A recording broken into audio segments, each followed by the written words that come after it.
Eu espero que vocês tenham tido um Natal, um ano novo de realizações, um mês de janeiro de paz, um mês de janeiro como o meu. Aproveitando que eu não tinha palestras para fazer, exceção ao dia do aniversário da comunhão, 16 de janeiro, em que nós nos encontramos aqui para relembrar os primeiros tempos, a minha máquina de lavar estragou, a minha geladeira estragou, meu som estragou. Acho que eles fizeram um acordo. Bom, já que ela está aqui sem fazer nada, vamos dar trabalho para ela.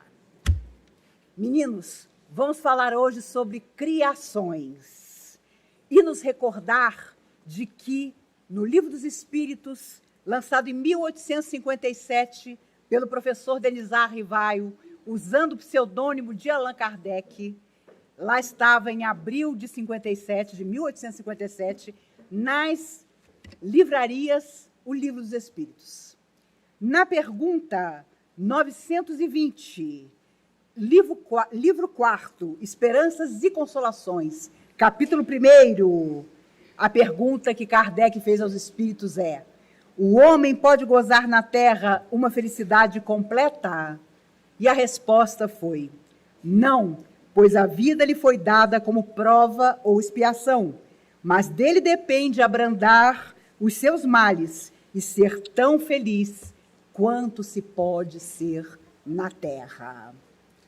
Nós sabemos todos, porque os amigos espirituais ensinaram, homens e mulheres que já viveram na Terra e que hoje vivem no mundo espiritual, que fomos criados para a perfeição e a felicidade que um dia alcançaremos.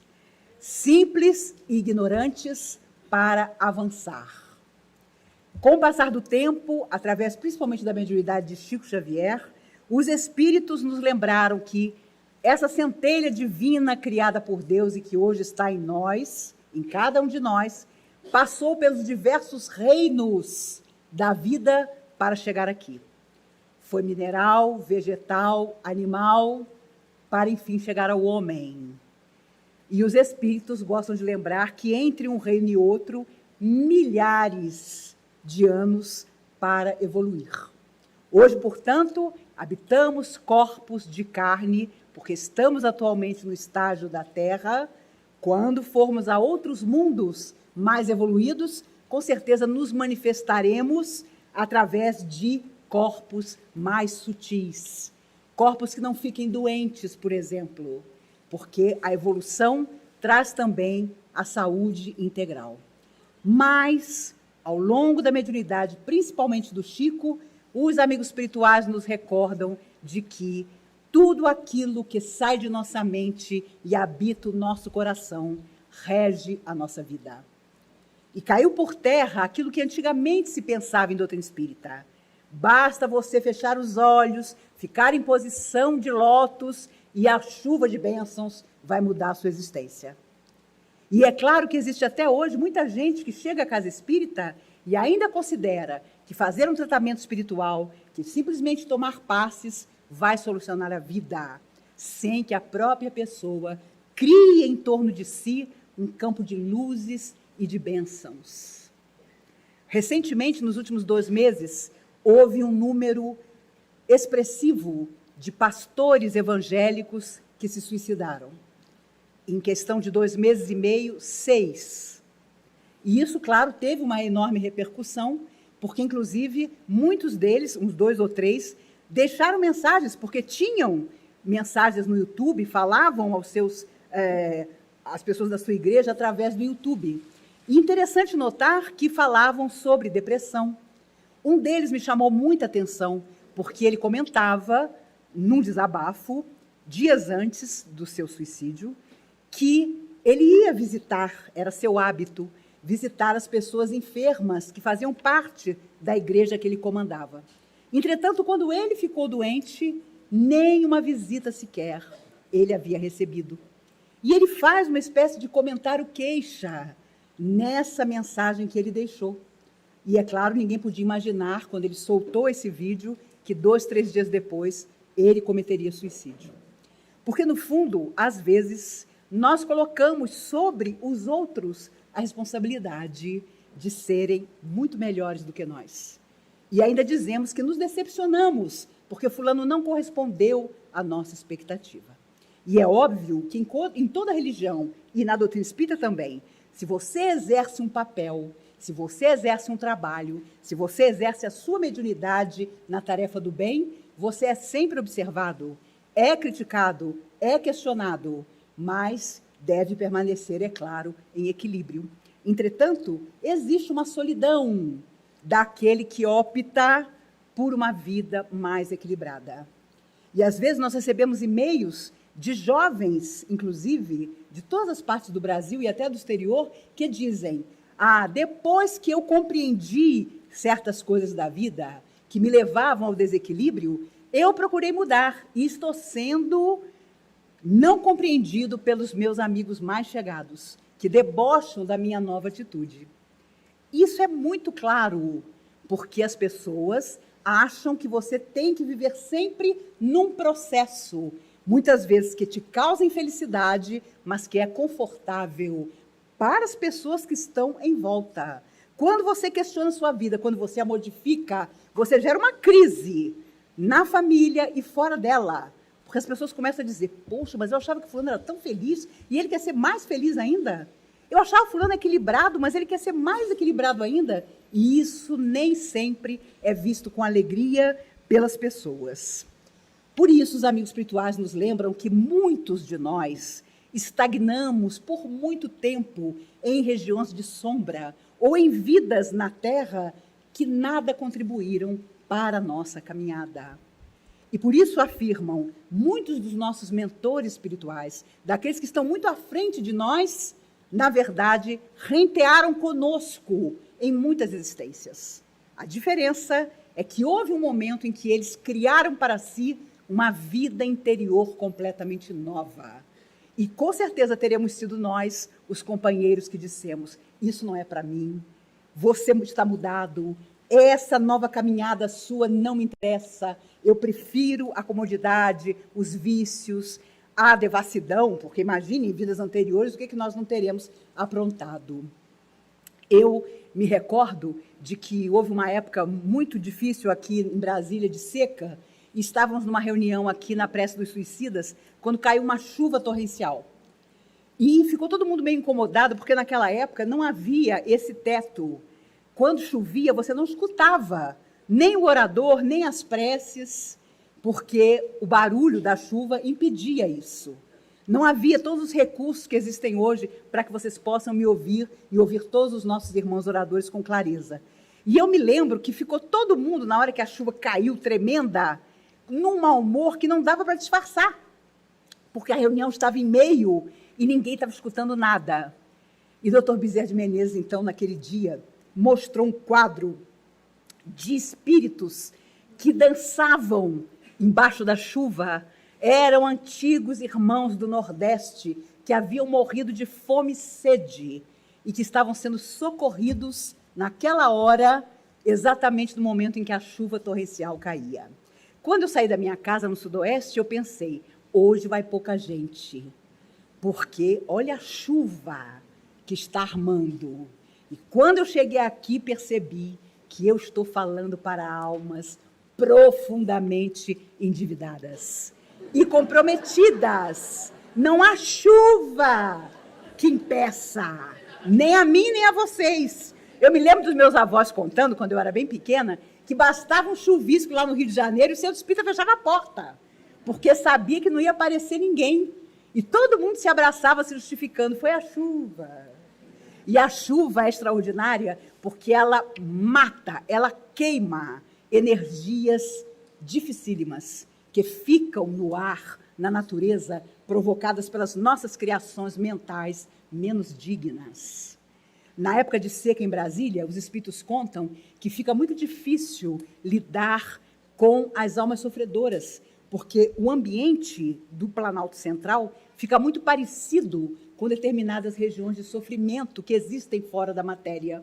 Então, é um período em que a gente não fica só irritado, mal-humorado, porque precisa beber mais água ou está sentindo alguma dificuldade respiratória. É porque há um assédio maior de entidades sofredoras sobre nós, no período em que não chove aqui principalmente no meio do Brasil.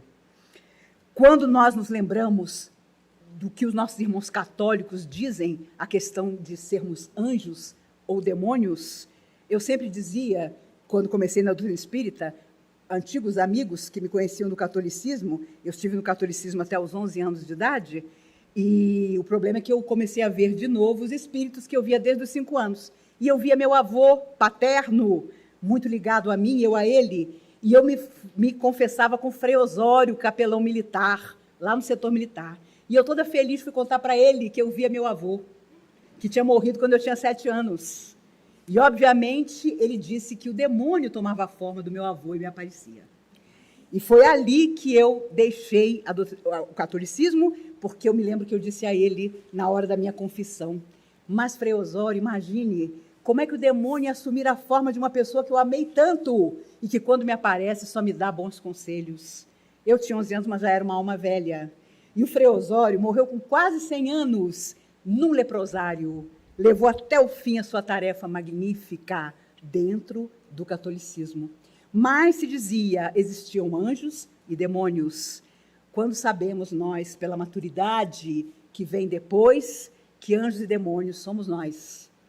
Que o inferno e o céu estão dentro de nós, portas adentro do nosso coração. Não são lugares específicos, embora esses lugares não tenham sido criados por Deus, na sua tristeza, na sua aridez, na sua maldade, mas pelo próprio homem, fora da matéria, esquecido de ter durante toda a sua vida num corpo criado em torno de si, beleza. Emmanuel dizia através de Chico Xavier, nunca se recuse a criar uma epopeia de amor em torno do teu nome. E ele falava isso se lembrando de que todos nós vamos deixar o corpo um dia e vamos sentir do outro lado as vibrações das pessoas que se lembrarem de nós. Tinha um tio da família do meu pai que ia para os velórios com um saco de piadas.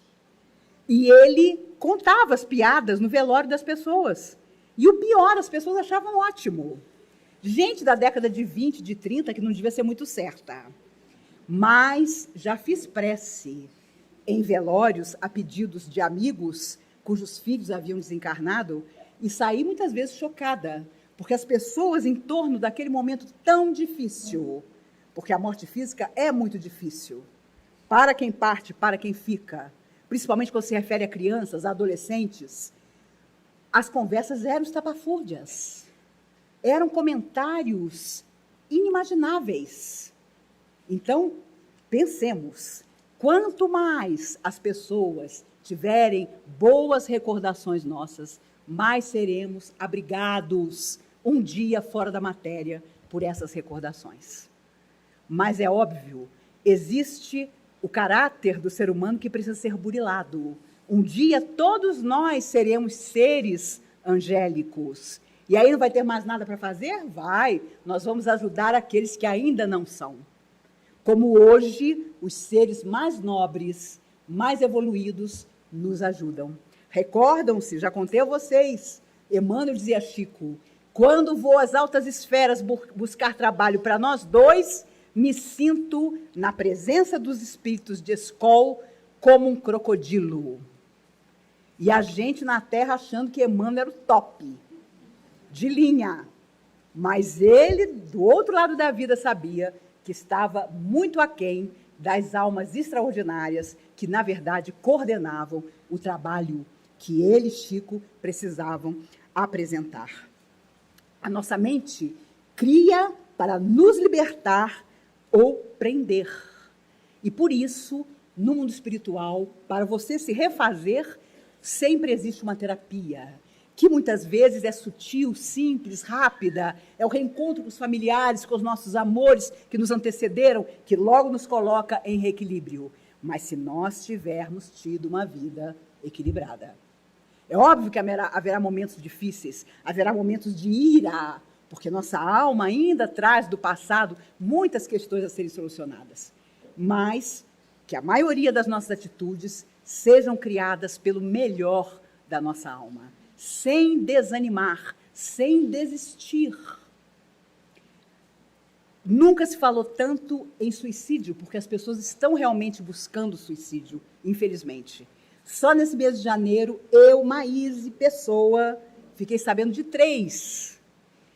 De pessoas jovens, de pessoas que não davam sinal nenhum de precisarem tanto de ajuda. Por isso, os nossos olhos de ver, os ouvidos de ouvir, mais do que nunca, precisam estar vigilantes. E nós mesmos precisamos nos vigiar. Porque quando a pessoa sai da vida pela porta do suicídio, para recompor-se, a dificuldade é tremenda. Os espíritos hindus, que durante muito tempo na Índia desenvolveram terapias hipnóticas, são utilizados no mundo espiritual para tentar recompor a alma totalmente fragmentada do suicida. E, principalmente, tudo aquilo que ele criou em torno dele para, enfim, fugir da vida. Quando nós ficamos doentes, é a mesma coisa. Quantas vezes o Dr. Bezerra de Menezes, nos trabalhos da comunhão aqui, a pessoa vinha com graves enfermidades, os espíritos faziam tratamento e diziam, meu filho, você está curado.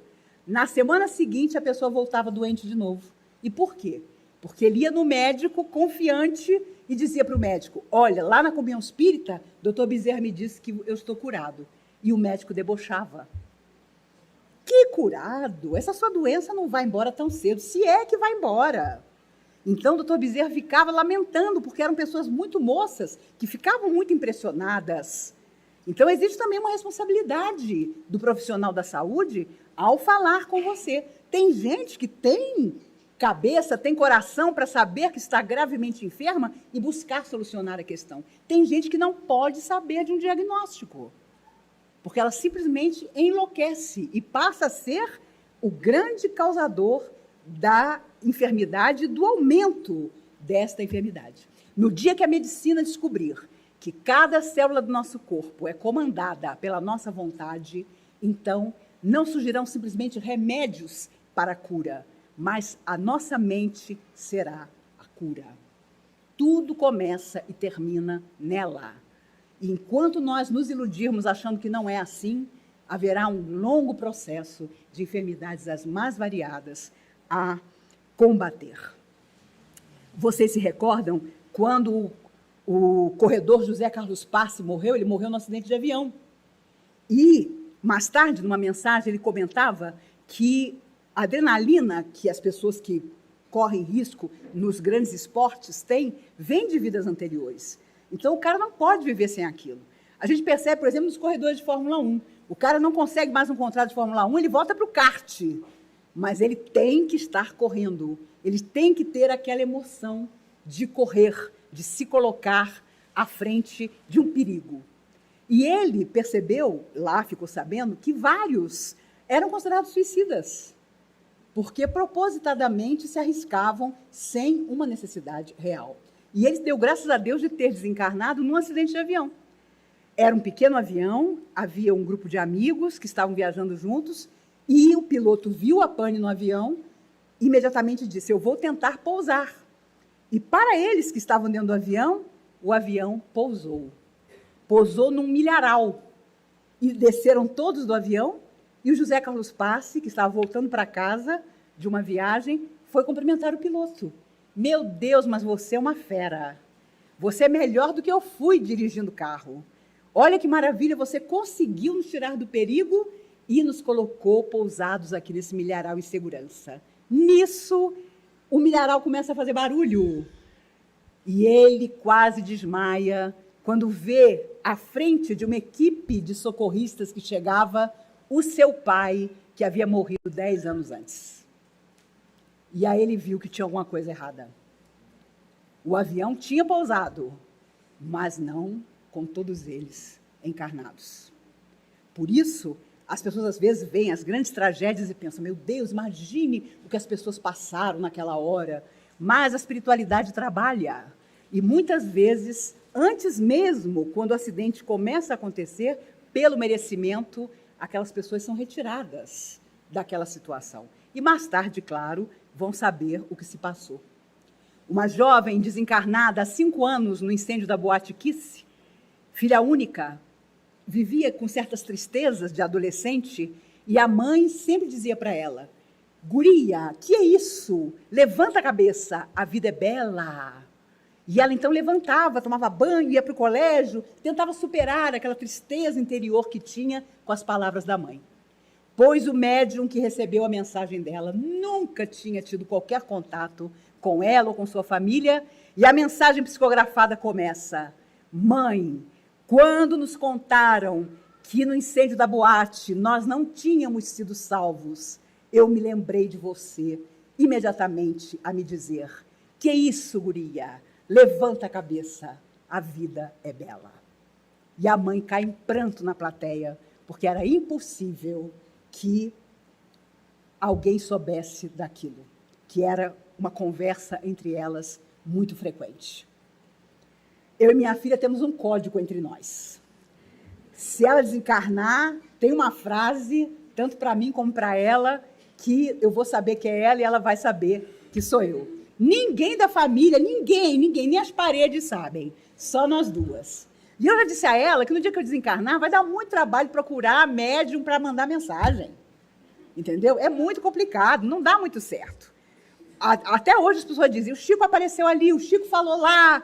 Eu tenho minhas dúvidas sempre, porque eu acho que a última coisa que o Chico está precisando é mandar mensagem. Com certeza o seu trabalho é extraordinário, de vez em quando os espíritos falam alguma coisa, ele trabalha nas grandes periferias do mundo espiritual, altamente sofredor, porque a sua simples figura, o simples falar do seu nome, faz com que as almas sofredoras saiam correndo. Porque quem cumpre na terra o seu fanal, com certeza no mundo espiritual, é temido por aquilo que não é luz. As nossas criações mentais que alimentamos nos acompanham como energia. E esse é o grande mistério. Quando você mentaliza muito tempo uma mesma coisa, você como que fica viciado naquela situação, naquela mentalização. André Luiz dizia através do Chico: você prepara um acontecimento pensando em torno dele. Você pode até tentar. Hoje eu estava vendo na lotérica da minha quadra, 48 milhões estão para o próximo, né? E eu tenho 1000 sonhos com esses 48 milhões. Nunca joguei. Então, na minha imaginação, os 48 milhões vão salvar o mundo. A gente vai fazer mais 2 andares na comunhão e por aí vai. Mas se você não joga, nem que Jesus Cristo viesse à Terra, você ia receber os 48 milhões. E os espíritos dizem que é preciso cuidado, porque nós sempre dizemos: se eu ganhar esse dinheiro, eu vou virar o patrono do não sei o quê, eu vou acabar com a fome não sei aonde. Eles dizem que nós não devemos nos iludir, porque o primeiro grande necessitado somos sempre nós. Nós sempre achamos: não, meu Deus, eu preciso de uma Ferrari, eu preciso de uma Lamborghini. Não dirijo, nunca dirigi, mas um carro desse, quem não quer? O importante é que há algo muito maior do que a matéria, embora a matéria, enquanto estamos aqui, seja uma necessidade para nós. É algo que não morrerá nunca. Como dizia Jesus, extraordinário: ladrão nenhum pode roubar, traça nenhuma pode ruir, que são os valores do nosso coração. E é claro que do outro lado da vida seremos recebidos não só pelos nossos protetores ou pelos familiares e amigos que nos antecederam, mas por todas as criações mentais que tivermos feito para nós e lançado no coração dos outros. Os espíritos nos lembram: padrões morais positivos é que turbinam as mudanças da nossa vida. Dificuldades todos as atravessamos, em uma época ou outra. E as horas difíceis são iguais para todos nós. Às vezes difere a época, a idade em que elas venham, mas surgem sempre. O que nos tornará diferentes é a nossa atitude. É realmente dizer: bom, chegou a hora da minha prova, chegou a hora de espiar, quem sabe, o passado. Então eu vou, de todas as maneiras, encontrar lições positivas para isso. Hoje me ligou Dona Zilda, maravilhosa, mãe de Luiz Sérgio, esse espírito desencarnado há mais de 40 anos e que, através dos seus livros psicografados, trouxe tanta gente para a doutrina espírita. E ela dizendo: Maíse, já que eu já passei dos 90 e estou sem fazer nada, eu abri uma sala no final da Asa Norte para receber as pessoas angustiadas, segunda, terça e quarta. Você iria lá fazer uma palestra? Como recusar, meu Deus? Gente, eu falei, dona Zilda, eu espero com a sua idade já ter partido. Ainda mais com o meu filho há mais de 40 anos do outro lado. Ela é uma alma extraordinária. Seu Júlio também, o esposo dela era maravilhoso, já partiu. Só ficou Júlio César, o filho mais velho. E ela teve um câncer de estômago anos atrás, terrível. O médico ficou horrorizado, era um tumor imenso, ocupava toda a barriga. E ela disse triunfante para mim, Maíse, agora eu vou. Agora não é possível. O médico disse que é uma cirurgia pavorosa. Agora, eu falei para o Júlio, tá vendo? Sou eu que vou encontrar Luiz Sérgio primeiro. Ela fez a cirurgia. Nos encontramos 2 meses depois, ela completamente recuperada, num bazar de caridade que ela organizou. Ela vem na minha direção, o olhar de decepção. Ela abriu a blusa, secretamente, ali entre nós duas. Maíse, olha o tamanho da cicatriz. E eu não morri. Eu estou indignada. Quando eu acordei que o médico disse, foi tudo bem. Eu falei, não é possível que o Júlio vai reencontrar Luiz Sérgio antes de mim. E foi o que aconteceu. Seu Júlio partiu e ela ficou e está aí até hoje. Uma alma magnífica. E uma vez eu perguntei a ela, é verdade que a mãe tem intuição de que aconteceu alguma coisa ruim com o filho? Ela disse, mentira. Eu estava esquiando com o Júlio e alguém telefonou para o hotel e o Júlio disse, faça a mala agora. Luiz Sérgio sofreu um acidente, ele já tinha morrido. Vamos voltar para o Brasil. E ela, no avião, seu Júlio era um cara maravilhoso, super tranquilo, controlado, dizendo, Júlio, já fiz o esquema todo, você fica em casa e eu vou para o hospital. A gente se alterna. E seu Júlio calado. Quando o avião pousou, que ela chegou no alto da escada para descer, ele era maçom, seu Júlio. Toda a maçonaria estava lá embaixo. E aí, descendo aquelas escadas do avião, ela percebeu que ele tinha morrido. Porque todos os amigos, a maçonaria inteira estava lá embaixo, esperando por eles. E é claro, você nunca mais é a mesma pessoa depois de uma perda dessa. Mas você pode criar em torno de você novas formas de superar a saudade fazendo bem. Há muitos exemplos e precisamos segui-los. Nós precisamos saber das coisas, por isso estudar, seja para a vida da matéria, seja para a vida espiritual, é sempre fundamental. Nós precisamos saber das coisas para mudá-las. Por isso, José Grosso, o espírito amigo que está sempre aqui conosco no sábado, costuma dizer que aquilo que nós ignoramos trabalha contra nós, seja o que for. Seja aquele problema que você sabe que tem, mas deixa lá no cantinho, um dia eu resolvo, mas aquilo vai crescendo. Não adianta ignorar as nossas dificuldades. Precisamos vencê-las. Precisamos caminhar, porque senão do outro lado da matéria nós vamos ficar meio perdidos. Infelizmente, quando saímos do corpo, muitas vezes inesperadamente, porque por isso a doença muitas vezes é bênção. Você fica enfermo, você faz todo aquele trabalho, os médicos dizem que você vai melhorar e você nunca melhora. Então chega uma hora que você vê que não dá mais, que o corpo não pode mais sustentar-se e você parte. Mas há quem desencarne inesperadamente. E aí fica complicado. Eu sempre achei que do outro lado da vida devia ser assim. Você desencarnava, quando você acordasse do lado de lá, tinha que ter uma faixa. Parabéns, você voltou! Alguém tocava uma corneta, alguma coisa assim que, meu Deus, eu acho que eu realmente desencarnei, né? Porque não é o que acontece. Muita gente diz, como eu queria morrer dormindo. Mas morrer dormindo não é para todo mundo, não. Porque se você não tiver uma vida tranquila, espiritualmente falando, você quer voltar para o corpo e o corpo não acorda mais. Então, o estado de angústia é bastante problemático nessa hora. E vocês devem estar pensando, bom, morrer é uma droga em qualquer circunstância. Entretanto, apenas o corpo perece. Permanecemos, e mais grave ainda, com aquilo que fizemos de nós mesmos. O nosso corpo espiritual é tão reflexivo de tudo que pensamos, sonhamos, lutamos, fazemos, que entre uma vida e outra, ele ainda dirige o nosso destino. Por isso, pessoas que foram viciadas em bebida, por exemplo, reencarnam com problemas de fígado, pâncreas, sem nunca terem provado uma gota de bebida.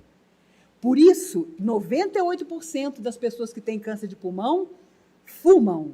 Mas e os outros 2% que nunca fumaram? Uma vez, um senhor levou o pai com câncer de pulmão já nas últimas para conversar com Chico Xavier. E o homem já bastante sofrido, isso foi há muitos anos, os recursos médicos eram menores, os remédios também praticamente eram muito ineficazes, e o Chico se condoeu daquilo, conversou muito com o moço, falou-lhe das belezas do mundo espiritual, porque obviamente ele já estava próximo de partir. Quando ele saiu, Emmanuel, também conduído, disse: veja você que há coisas que o destino mesmo traz do passado. Ele foi um dos mais poderosos senhores de escravo do Brasil. Chicoteava por prazer, ele mesmo, pessoalmente, tirando do capataz o chicote a todos os seus escravos. Não importava se eram crianças, adolescentes. Hoje, onde ele encontraria alguém para chicoteá-lo? Mais um câncer no pulmão está fazendo o mesmo trabalho. Por isso, há determinadas enfermidades que nós já sabemos que teremos um dia, porque escolhemos a genética da nossa família para já passar por aquele processo necessário. Fazendo check-up a pedido dos meus médicos, uma médica me perguntou: doenças na família? Eu falei: a senhora quer que eu comece por onde? Quando você faz 60 anos, a pessoa já te olha com uma certa tristeza, né? Do pai, eu falei todos os tipos de câncer que a senhora pode imaginar. Da mãe, demência e coração. Não sobrou nada. E aí eu falei: minha bisavó morreu de câncer no seio há 61 anos atrás, com 90 anos. Mas vejam só que interessante, há mais de 60 anos atrás o médico disse a ela: vamos retirar suas mamas, numa época em que não havia reconstituição de mama. E ela topou, a família ficou horrorizada, ela viveu mais 10 anos. Então vejam como determinadas coisas que às vezes os médicos dizem que a gente deve fazer e a gente se horroriza, nos dão um tempo a mais de vida na Terra, tantas vezes necessário. Hoje, câncer na tireoide parece gripe. Câncer de mama na mulher nem se fala. E aí me recordo, há anos atrás, os médicos americanos, num estudo que durou 12 anos, chegaram à conclusão de que 68% das mulheres americanas com câncer de mama eram mulheres que tinham tido perdas afetivas e não tinham se conformado com isso. Então, nós, mulheres, ainda temos esse adendo. O homem, talvez por ser mais racional, não somatiza tanto determinadas emoções como nós, mulheres, somatizamos. E se eu falar mais 5 minutos, com certeza as mulheres aqui vão querer vir homem de todo jeito na próxima vida. E os homens, venham como mulheres, vivam a experiência. É uma coisa extraordinária. Vocês não podem perder. Aconselho, é uma experiência excelente. E, aliás, Jesus sabia tanto do coração feminino que trouxe a mulher com todas as suas características para o seu evangelho. A começar por sua mãe, passando pela adúltera, pela mulher que lhe ofereceu água na beira do poço, por Madalena, por Maria e Marta, sempre enaltecendo o coração feminino. E, é claro, os espíritos dizem que nós escolhemos o sexo que teremos dependendo das experiências que nós venhamos a atravessar. Houve época em que homens irracíveis e tiranos pediam para habitar corpos femininos para saber quanto dói o preconceito, a intolerância, a loucura. Mas como o mundo está evoluindo, hoje, às vezes, isso não é necessário. Me recordo de um rapaz de 20 e poucos anos, num processo obsessivo terrível, que o fazia cair na rua, cair em situações ridículas, e os pais o trouxeram. E ele foi tomar passe. E os espíritos começaram a contar, as almas sofredoras, através dos médiuns, isso ainda na década de 70 do século passado, o que ele tinha feito para eles estarem perseguindo agora o rapaz. Foi difícil terminar o trabalho sem que nós quase abraçássemos as almas sofredoras que perseguiam o rapaz, porque elas tinham motivos fortes para estar agora perseguindo a ele. E houve uma outra moça que entrou para tomar passe com seu Nelson. Eu me lembro que o espírito sofredor que tomava conta da turma toda, a turma do deixa disso, como eu conto, né? Eu sempre digo que é a turma do deixa disso. Você vai fazer o bem, deixa disso. Você vai ser bom, deixa disso. Eles nos lançam essa ideia. Amanhã serei bom, amanhã faço alguma coisa. E o amanhã vem perto.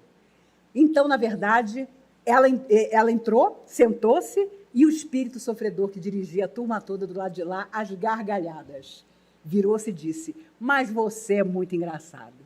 Você se disfarça de mulher e acha que eu não sei quem você é? O espírito estava há 200 anos cristalizado atrás daquele homem que agora tinha um corpo feminino. E ele achava que aquilo era uma fantasia, um disfarce, por não ter percebido que tinham se passado vidas. A sua perseguição em relação àquela alma era realmente o foco dele. Há determinadas almas sofredoras que, por mais que façamos o bem, não se deixam levar por simpatias em relação a nós, porque os dramas que nós as fizemos viver foram terríveis. Então, às vezes acontece de você ter determinado pesadelo em determinada época da sua vida, e você sabe, quando você tem aquele pesadelo, que você tem que ficar preparado porque vai acontecer alguma coisa negativa. É porque muitas vezes essas entidades deixam o lugar onde estão e vêm atrás de nós para saber como estamos. Quando nos encontram no equilíbrio, na renovação, tem que nos deixar. Mas, se não, eles permanecem nesse processo que aparentemente nunca termina. Nos defender psiquicamente é criar sempre bons pensamentos. E é claro que você se alimenta do que você lê, do que você escuta, do que você aprende, do que você vai atrás. Nós temos as nossas afinidades que vêm de muito longe. E se elas são negativas, precisamos transformá-las enquanto estamos aqui. Porque senão, mais uma vez, retornaremos através da morte física ao outro lado com as mesmas desculpas. Em 1954, através da psicofonia de Chico Xavier, seu Eurípides Bassanufo disse: é preciso ser mais do que pó. Não é possível entrar e sair em encarnações sucessivas da mesma maneira. Por isso, nós vivemos uma época decisiva para a nossa alma imortal. Porque o terceiro milênio começa, porque estamos sendo constrangidos, mesmo que seja através do sofrimento e das ilusões perdidas, a mudar.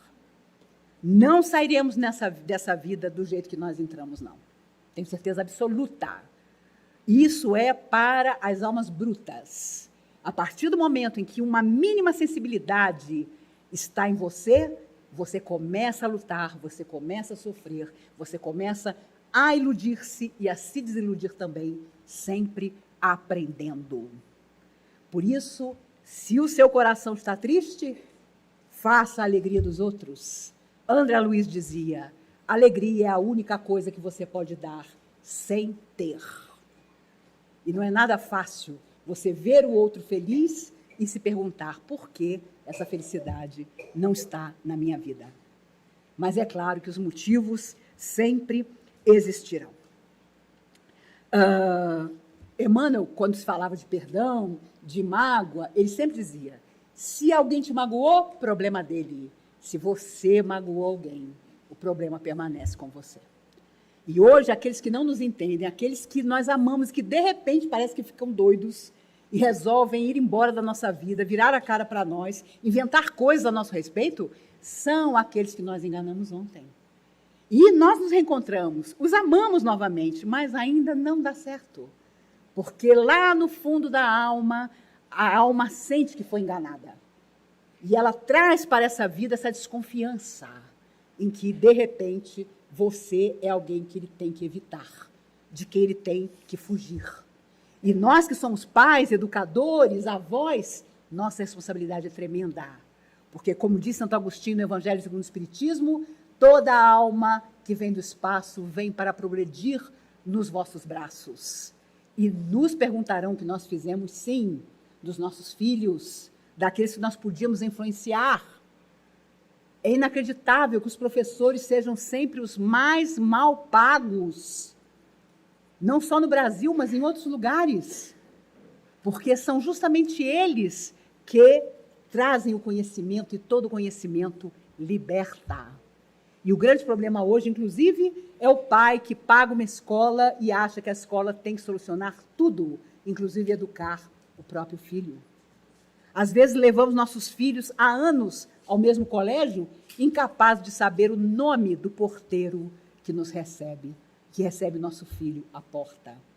Somos incapazes de perguntar à profissional que trabalha em nossa casa, fazendo a nossa comida, como é que ela vive, onde ela vive, se uma chuva como essa abala as estruturas da casa onde ela mora. Porque estamos sempre centrados em nós mesmos. E isso é inadmissível para quem alega ter fé, ainda que seja mínima. Nós cantávamos, na época da evangelização, uma música para as crianças pequenininhas, que dizia assim: fé do tamanho de um grão de mostarda é no coração que se guarda. Fé, para ser bem respeitada, tem que ser raciocinada. E eu me lembro até hoje que eu ficava com a turma menor, de 3 a 6 anos, e quando eu contava a história do lobo mau reencarnado, os meninos menores diziam: ai, tia, de novo essa história de reencarnação. A gente já sabe que isso existe. Outro dia fui a um casamento e alguém por trás de mim chegou e disse: eu sou o único dessa festa que pode te chamar de tia Maíse. Era um menino da evangelização de 40 anos atrás. Todo feliz, no 4º casamento. Vocês sabem, uma hora dá certo. E eu fiquei felicíssima, porque ele me apresentou a noiva, que já ia ser a 4ª esposa, né? E ainda disse: tia Maíse, nunca te convidei para falar num casamento meu. Aí eu falei: meu filho, é que eu sou muito ocupada mesmo. Já pensando, minha Nossa Senhora, se eu for falar em todos os casamentos dele, estou perdida.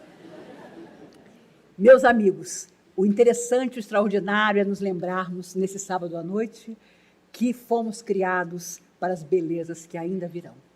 Eu tenho certeza que o melhor das nossas vidas ainda vai acontecer.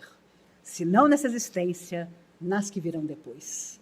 E tenho certeza que nos reencontraremos um dia em alguma parte para lembrar com saudade que aqui nessa casa abençoada nos encontrávamos para falar sobre nossas vidas, para pensar um pouquinho sobre nós e sobre a enorme responsabilidade de sermos mais do que espíritas, sermos verdadeiros cristãos. As pessoas hoje vivem num regime de ódio, de intolerância, de não aceitação do outro, que não vai nos levar a dias melhores. Façamos o contrário. Sejamos o contrário da corrente. Há muitos anos o Chico contava que os espíritos mostravam a ele um rapaz que se atirou no rio e, conduzido pela força da água, não conseguia parar. Mas ele boiava sem fazer nenhum esforço, até que percebeu que para sair dali, para encontrar o lugar onde quisesse sair, ele tinha que se esforçar. Então ele se virou de bruço e começou a dar braçadas. E com isso ele pôde escolher, sim, o lugar e a hora de sair daquelas águas caudalosas. Façamos o mesmo. Se nos deixarmos levar pelas correntes, pelo disse-me-disse, pelos falsos conselhos, pela materialidade que hoje parece ser tão forte, nós não chegaremos a lugar nenhum.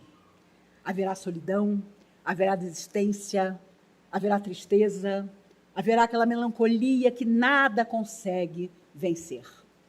Mas se mesmo não atingindo a felicidade pessoal, nós tivermos força para fazer os outros felizes, então estaremos no caminho certo. Talvez essa, por escolha nossa mesmo, não seja a existência dos sonhos realizados, mas será, sem dúvida, a das experiências bem vividas, de tudo aquilo que nós podemos transformar. Eu encerro lendo para vocês a letra de uma música do Oswaldo Montenegro, que é um pouco a definição das nossas dúvidas, né, que já tivemos em tantas vidas e ainda hoje, em alguns momentos, nós temos. Chama-se A Lógica da Criação. É uma letra bonita, vou lê-la para vocês. O mérito é todo dos santos, o erro e o pecado são meus. Mas onde está a nossa vontade, se tudo é vontade de Deus? Apenas não sei ler direito a lógica da criação. O que vem depois do infinito e antes da tal explosão? Porque o tal ser humano já nasce sabendo do fim, e a morte transforma em engano as flores do seu jardim? Porque Deus cria um filho que morre antes do pai e não pega em seu braço amoroso o corpo daquele que cai? Se o sexo é tão proibido, por que ele criou a paixão? Se é ele que cria o destino, eu não entendo a equação. Se Deus criou o desejo, por que é pecado o prazer? Nos pôs 1000 palavras na boca, mas que é proibido dizer. Por que, se existem outras vidas, não mostra para a gente de vez? Por que nos deixa no escuro, se a luz ele mesmo que fez? Por que me fez tão errado, se dele vem a perfeição? Sabendo ali quieto, calado, que eu ia criar confusão. E a mim, que sou tão descuidado, não resta mais nada a fazer, apenas dizer que não entendo. Meu Deus, como eu amo você. Uma letra extraordinária que nos faz pensar em todas as vezes que, apesar de todo conhecimento, seja qual for a nossa religião, ou até que não tenhamos nenhuma, nós às vezes nos indagamos. Por que sim? Por que não? Por que eu não mereço isso agora? Por que isso que era tão importante para mim não me aconteceu? Um dia, na verdadeira existência, saberemos. Até lá, sejamos sábios em entender que se uma porta se fecha, ela não deve ser ultrapassada, não agora. Vamos procurar alternativas para nunca nos deixarmos levar pelas ilusões que são tão prazerosas, mas são simplesmente ilusão. Já nos iludimos muito em vidas tantas que já se foram. Agora, a realidade deve ser nossa amiga, para que nós possamos, todos os dias, ao acordar, pedir que as forças do bem estejam conosco e que, seja o que for que nos aconteça, os nossos caminhos sejam sempre os caminhos de Jesus. Ainda adolescente, assistindo palestras de Divaldo Franco, que aí está hoje, com quase 91 anos, ainda fazendo palestra, eu me lembro que eu fechava os olhos quando ele iniciava a sua palestra dizendo: abençoe-nos, Jesus, o amigo incondicional das nossas almas. E que seja assim, meus amigos, estejamos abençoados, que tudo nos pareça bênção, mesmo que não seja. E nós modificaremos a nossa existência, se não de hoje para amanhã, daqui para a eternidade que nos aguarda triunfante. Ela é para todos nós. Que a nossa fé esteja sempre presente, mesmo quando tudo nos convidar à desistência, vamos tentar um pouco mais. Por isso, Jesus nos aconselhava: se alguém te pedir a túnica, dá também a capa. Se te pedir que caminhe 1000 passos, caminha mais 1000. Nos ensinando a generosidade que nos faz criar em torno de nós bênção, luz e fraternidade que há de nos acompanhar em toda parte. Que Jesus nos abençoe, que até o primeiro sábado de março, quando nos encontrarmos, nós estejamos ainda melhores do que hoje. No primeiro sábado de março, o tema será Mocinhos e Bandidos.